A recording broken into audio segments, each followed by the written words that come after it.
नमस्कार मित्रों, मैं विष्णु बैरागी और आप देखना शुरू कर चुके हैं मेरा यूट्यूब चैनल बैरागी की बातें।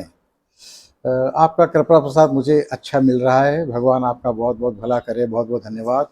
फिर भी मैं लालची हूँ, बार बार कहता हूँ, उसी को दोहरा रहा हूँ कि बैरागी अवश्य हूँ, लेकिन बाल बच्चेदार बैरागी हूँ। कृपया मेरी मदद कीजिए, करते रहिए और करवाइए। मेरा चैनल सब्सक्राइब कीजिए और करवाइएगा भी।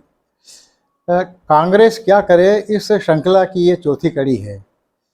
मैं कुछ भी कहने से पहले इस बात को भली भांति जानता हूँ कि उपदेश देना, सलाह देना बहुत आसान है।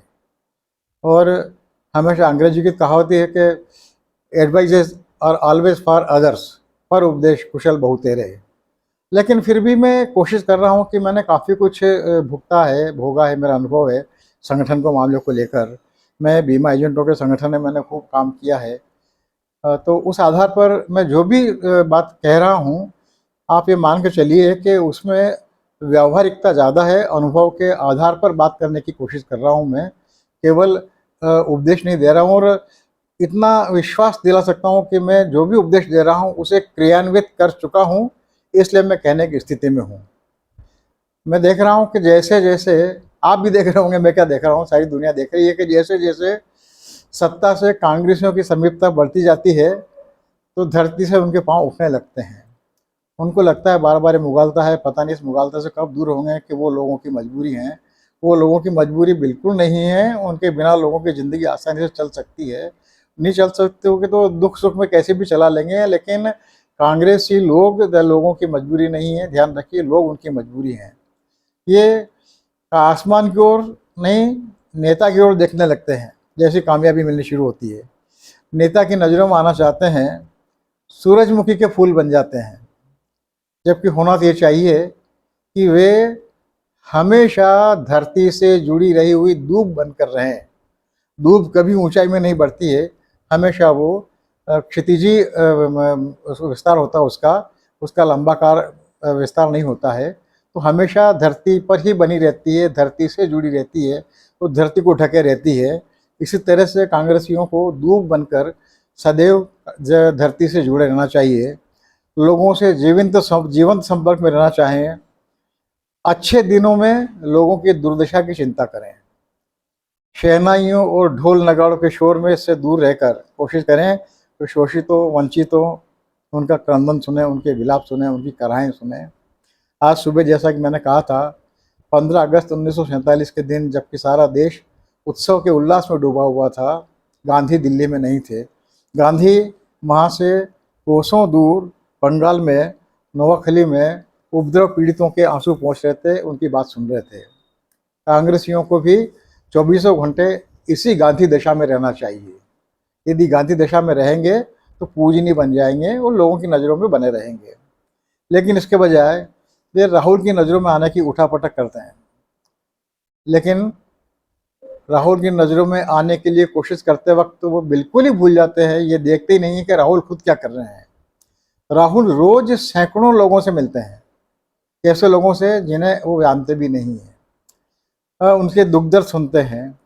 उनके दुख दर्द तत्काल दूर नहीं होते हैं, ये राहुल भी जानते हैं, और जो राहुल को अपनी बातें सुना रहे हैं वो भी जानते हैं। लेकिन सुनने वालों को इस बात की बड़ी तसल्ली मिलती दोस्तों, कि उनकी बात किसी ने सुनी, पूरी गंभीरता से सुनी, आत्मीयता और चिंता से सुनी। कांग्रेस का प्रत्येक कार्यकर्ता अपना आप को इसी तरह से गांधी दशा में और राहुल दशा में ही रखे और वैसा ही व्यवहार करने की कोशिश करे। अपने अपने कार्यक्षेत्र के, अपने अपने इलाके के लोगों से मिलें, उनकी बातें सुने, उनकी कठिनाइयाँ दूर करने की कोशिश करें। सरकारी व्यवस्था, मशीनरी, प्रशासकीय व्यवस्था और उसकी कार्यप्रणाली आज भी हमारे लिए अपने आप में एक बहुत बड़ी असुविधा, बड़ी परेशानी बनती है। आप किसी भी सरकारी दफ्तर में चले जाएं और अपनी कोई भी बात करें तो बाबू का पहला जवाब होता है, अरे ऐसा कैसे हो सकता है, ये तो हो ही नहीं सकता।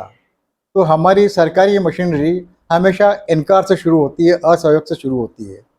तो सरकारी व्यवस्था के इस दुष्चक्र से लोगों को मुक्त कराने की कोशिश करें।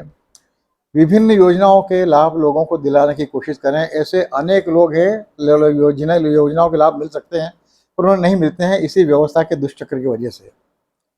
यदि वो ऐसा कर सके तो गांव के स्तर पर ये उनकी बहुत बड़ी मदद होगी। कई लोगों को तो आज भी पता नहीं दोस्तों कि उन्हें किन किन योजनाओं के लाभ मिल सकते हैं और किन किन योजनाओं का उन्हें पात्र है। और तो और अर्जी लिखना बहुत बड़ी समस्या होती है, तो ऐसे लोगों की कागजी खाना पूर्ति पूरी करने में उनकी मदद करें और योजनाओं के लाभ दिलाएं उनको। जैसे उदाहरण के लिए आपको बताऊं, LIC की एक योजना है जिसके बारे में शायद ही किसी भी पार्टी के लोगों को पता होगा। इस योजना का नाम है, अंग्रेजी में संक्षिप्त नाम उसका लालगी, landless agricultural labour group insurance, भूमिहीन कृषि मजदूर समूह बीमा योजना। इसके तहत जो पात्र आदमी आता है, मजदूर आता है, उसकी अकस्मात मृत्यु की स्थिति में उसके परिवार को 10,000 रुपये देने का प्रावधान है। और इस मद के तहत, इस योजना के तहत LIC के पास में करोड़ों रुपए का फंड बरसों से अनुपयोगी पड़ा हुआ है।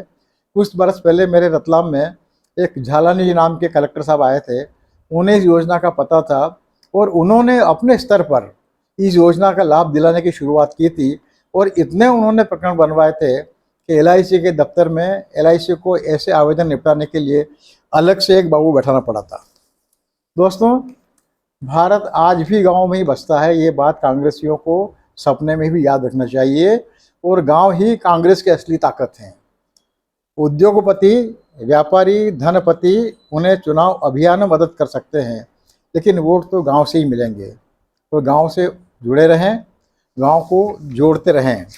इस मामले में 1 महीना पहले जो इस कड़ी का जो दूसरा मेरी अंक था इस श्रृंखला का, उस पर एक टिप्पणी आई थी इंदौर वाले पावेशा वकील साहब की।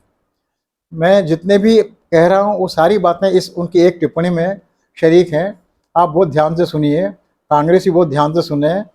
वकील साहब ने कहा, पावेचा साहब ने, कि मेरे मत में यदि प्रत्येक कार्यकर्ता अपने अपने गांव या मोहल्ले के गरीबों, दलितों एवं वंचितों से अलग अलग समूहों में नियमित रूप से उनके बीच जाकर मिले, उनकी समस्याओं को साझा करें और समाधान का प्रयास करें, तो खोया हुआ जन समर्थन वापस मिल सकता है। मुझे लगता है कि मैं जितनी भी आपको लफाजी कर रहा हूँ, इस एक सूत्र के बाद में इस पाविचा साहब के सूत्र में सब कुछ आ गया है।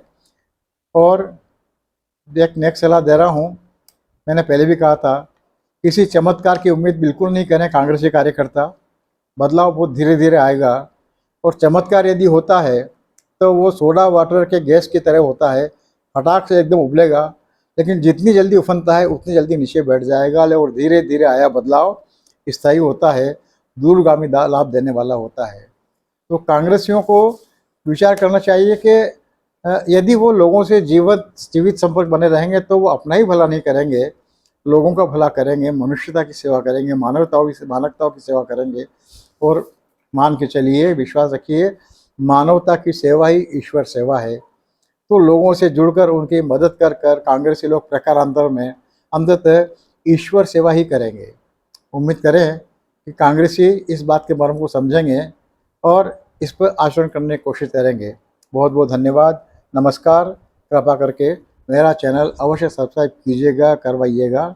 इस वीडियो को लाइक कीजिएगा, साझा कीजिएगा, मेरी बात को आगे बढ़ाइएगा। सदैव की तरह आपका कृपाकांक्षी मैं, विष्णु बैरागी।